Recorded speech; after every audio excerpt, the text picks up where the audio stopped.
So, welcome to Jumbo IS and welcome back to our lecture series called Daily News in Shorts. In this lecture series, we cover a particular day's newspaper, the important news items in that newspaper within a very short span of time, within 20 minutes.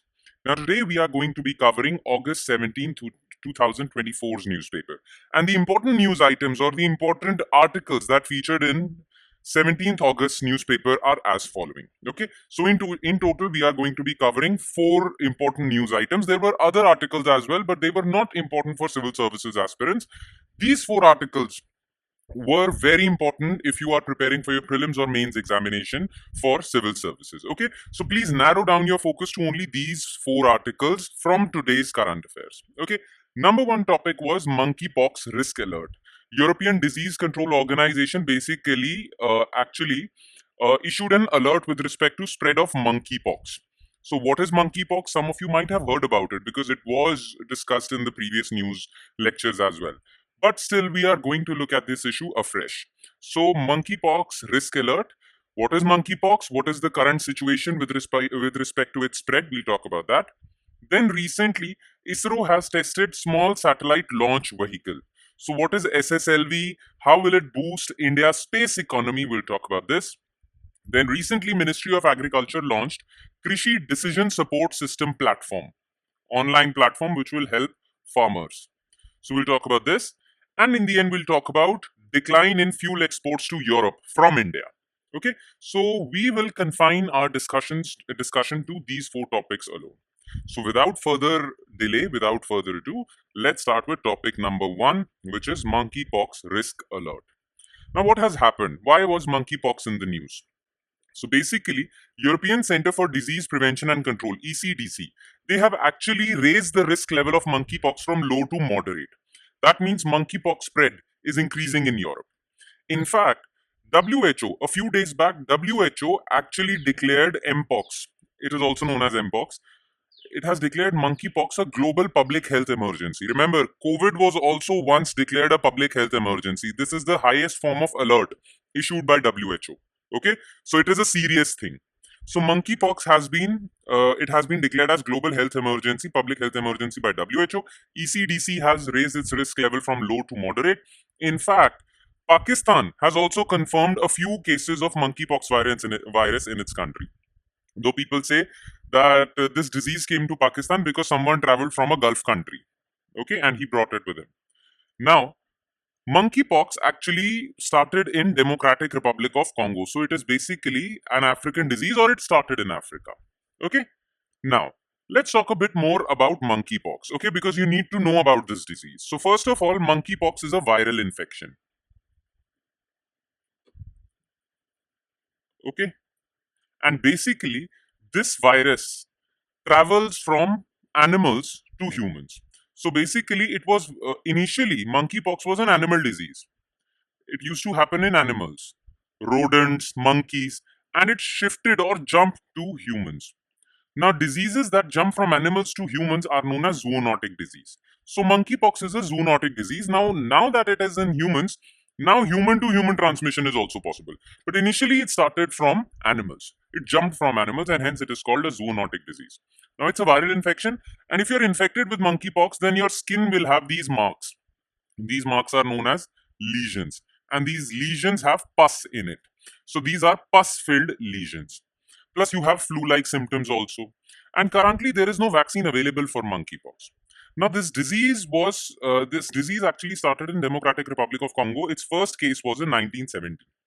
Now, its incubation period is 6 to 13 days. What do we mean by incubation period? Well, incubation period means that the time between virus coming to your body and when you first start to show symptoms. So, the time between that is incubation period. So when you're infected with this virus, it takes 6 to 13 days to show symptoms. Mode of transmission is simple. If you come in contact with the bodily fluids of an infected person, or you come in contact with the pus emitting from an infected person, you'll get monkeypox. Okay? So it is, remember, it's not a bacterial disease, it's a viral disease. Human to human transmission is possible. It is a zoonotic disease. That means it shifted from animals to humans. Okay? And it started in Democratic Republic of Congo in 1970. Okay, that's all. Currently, remember, WHO has declared this disease as a public health emergency. There were a few cases in Sweden, and that is why European Union has declared or increased its risk level from low to moderate. All right. Now let's jump to second news item, which is very important and very big achievement for ISRO. It is small satellite launch vehicle. Now look, launch vehicles are rockets. Okay, these rockets actually deliver satellites or spacecrafts into space. So, for example, if you want to deliver a satellite in an orbit, then you need a launch vehicle or rocket. If you want to send Chandrayaan to moon, you need a rocket, right? If you want to send Mangalyaan to Mars, you need a rocket to take to take that spacecraft to a particular planet, right? So you need a rocket or a launch vehicle to take spacecrafts or satellites or space payloads to different places in the universe. Okay. Now, India already has two very famous launch vehicles, PSLV and GSLV. Okay, these are heavier rockets. But recently, ISRO has tested small satellite launch vehicle, SSLV. Now, why did ISRO feel the need to launch SSLV? They already have powerful rockets like PSLV and GSLV. Now, the thing is that PSLV and GSLV are big rockets, and they are very well suited for basically placing heavy satellites into orbit. But what about lighter satellites, micro satellites, cube satellites, right? Now, it would be very costly to launch a very small satellite on such a big rocket. Okay. Generally, what ISRO did was that they would create a PSLV. They would launch a big satellite. Along with that, a small satellite would be placed. Okay, so generally, small satellites had to wait for a big satellite for their launch because ISRO would think that we won't use such a heavy rocket for small satellites. But now ISRO has launched SSLV. SSLV is very cheap to make. SSLV is very quick to make also. It doesn't take much time to build SSLV. So small satellites can be launched quickly. So for that, ISRO has launched small satellite launch vehicle. It tested its third version from Satish Dhawan Space Center, and now this project of ISRO and Department of Space is over. Now ISRO's commercial arm, New Space India Limit, will give this launch vehicle to private companies so that they can also launch smaller satellites into orbit. All right. Now this is a very big discovery. Now let's talk a bit more about SSLV. What SSLV is? So it is a three-stage rocket. Okay, and in all the three stages there is solid fuel only. Like for example, PSLV is a four-stage rocket. PSLV is a four-stage rocket. It has solid, liquid stage. GSLV is a three-stage rocket. It has solid, liquid, and cryogenic phase. Okay. SSLV has three stages, and all three stages are solid. It also has a liquid propulsion system attached, which is known as velocity trimming module. It is used for changing velocity in very higher stages. So when your rocket has reached a particular height, liquid engine can be used to change its velocity or to reduce its velocity. Okay, SSLV can launch satellites weighing up to 500 kgs and accommodate multiple satellites. Now, why did ISRO invent this? What is the benefit? First of all, low cost launch vehicle, short turnaround time, which means it is very quick to construct, and minimal infrastructure requirements. Okay, basically the major advantage of SSLV is time and cost savings. Okay, it is the smallest vehicle. It is very small, 110 mass. Okay, now generally it takes around 70 days for ISRO to construct a PSLV or a GSLV, but for an SSLV it takes only 72 hours to construct. To make a PSLV, it requires 60 people. To make a SSLV, it requires 6 people. And the entire job can be done in very short time, 72 hours, and the cost is around 30 crores. Plus, because it is so cheap and it doesn't take much time, it is an on-demand vehicle. So this is a big discovery. Now, small companies can also use this launch vehicle to launch smaller satellites. Okay, that's about it. Now let's move on to our next news item, which is Krishi-Decision Support System. Now, what was in the news? Recently, Union Government unveiled Krishi-Decision Support System, K-DSS. Okay. Now, this Krishi-Decision Support System is a platform, okay, which will provide all the farm-related data. And this farm-related data would help farmers to make decisions as to which crop should be grown, which crop is suitable for which type of soil, are there any chances of floods this year, droughts this year, all that. Okay. Now, this system is part of digital public infrastructure for agriculture. So, government is actually trying to build various portals, online portals called digital public infrastructure for agriculture. Okay, so K-DSS is just one DPI. There would be many other DPIs built by Government of India. The aim would be to provide innovative farm-centric digital services. So we want to take agriculture digital. Okay, so it will provide digital services to farmers, to agriculturists, so that they have timely, reliable information for better decision making. Okay, now this entire project of DPI, that we will build DPIs, was announced by Finance Minister Nirmala Sitharaman in her budget speech. Okay, now let's delve a little deeper into what K-DSS is. So basically, K-DSS will use space data to help farmers. Okay, so it is basically a geospatial platform. Geospatial platform means that you will go on this portal, and on this portal, India's map would be there. So you would choose a particular region on India's map, and you can get all the information regarding the farm fields in that area. So, for example, you see India's map, you zoom in on Bihar, then you zoom in on a district in Bihar, and there you can see all the information regarding farms in that district. Okay, it was developed by Ministry of Agriculture. Okay, it will provide vast data including satellite images, weather information, groundwater levels, reservoir storage, soil health information, various government schemes in that area, everything. Plus, this data is gathered through satellite space applications. All right, now space and agriculture go hand in hand. In a sense, when ISRO started, it started building applications for agriculture. In fact, Space Application Center Director Nilesh M. Desai said that engagement between agriculture and space sector goes back to 1969 when ISRO was formed. Okay, first a satellite image was or an experiments were undertaken to examine disease in coconut plants using remote vehicles or satellites. Okay, so you would watch coconut fields through a satellite and check for diseases. Okay, recently also ISRO has launched Microsat 2C satellite through SSLV launcher. Now this Microsat 2C satellite has global navigation satellite system reflectometry. This will provide information regarding soil moisture and wind speed. So these are the steps already taken by ISRO for agriculture alone. Okay, and this data would now be shared on K-DSS, Krishi-Decision Support System. All right, okay. Now let's move on to our last news item, which is fuel exports to Europe.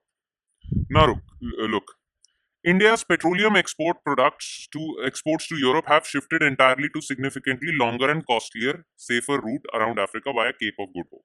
Look, the thing is, India does not have crude oil. So India imports crude oil, but India has good refineries. So India imports crude oil, refines it, then petroleum products are created like petrol, diesel, Vaseline and all that.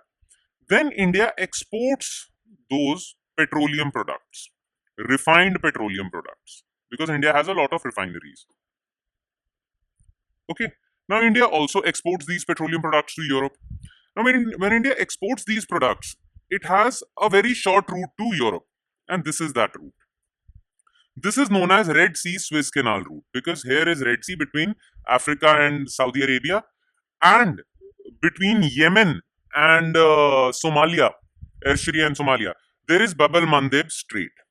So generally, ships from Asia to Europe go through this route.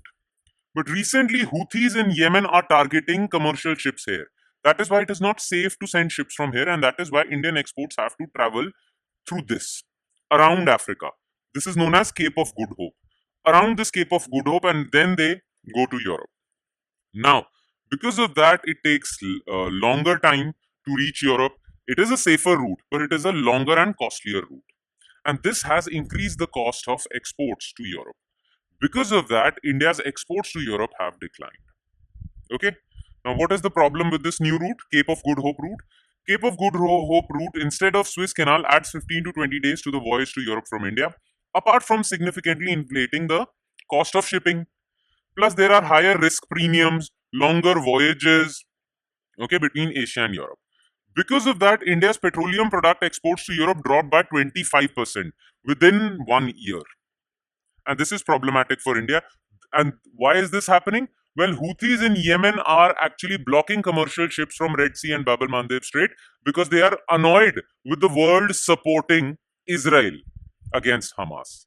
Okay, plus these Houthis are backed by Iran also. Okay, so this is the problem. But you need to know a few more points regarding your trade between India and Europe. So India-Europe petroleum trade. You need to know about this background information as well. So look, India was traditionally not the biggest fuel source for Europe. Europe actually imported fuel from Russia. But because of Russia-Ukraine war and economic sanctions on Russia's economic sanctions on Russia, Europe actually stopped buying from Russia and started buying from India. So India became their exporter, or India exported petroleum products to Europe. Okay, and India also, what India did was, that was also very nice. Europe stopped buying from Russia, but India continued to buy from Russia. So what India used to do was, India used to import crude from Russia. Okay, refine it and export it to Europe. So in a way, Russian oil was reaching Europe, but it was reaching via India. Okay, this was happening, but now this trade has also been blocked because of Houthis in Yemen. All right. And with that, please make sure that why this news item was important. Why did I include in today's discussion this news item in today's discussion? Because you need to be aware of this map. Okay, where is Cape of Good Hope? As you can see, this is Cape of Good Hope. This is Red Sea. Here, between Israel and Egypt's border, there is Suez Canal, and this particular strait, this area is known as Bab al-Mandeb Strait. Okay, so take a look at the map also of this region while studying this news. All right. And with that, we conclude today's session. Thank you so much for watching, everyone. And I'm sure it added value to your preparation, because current affairs adds value to your preparation. So current affairs are important. Don't miss current affairs every day. Okay. On that note, I'll be signing off. But before I sign off, I'd like to tell you that the notes for this lecture, detailed PDF file notes for this lecture, are available on our Telegram channel. So make sure you subscribe to our Telegram channel. The link to our Telegram channel is provided in the comment section below. So make sure you check out our Telegram channel where you can download this PDF from. Okay. On that note, I'll be signing off. Thank you, everyone.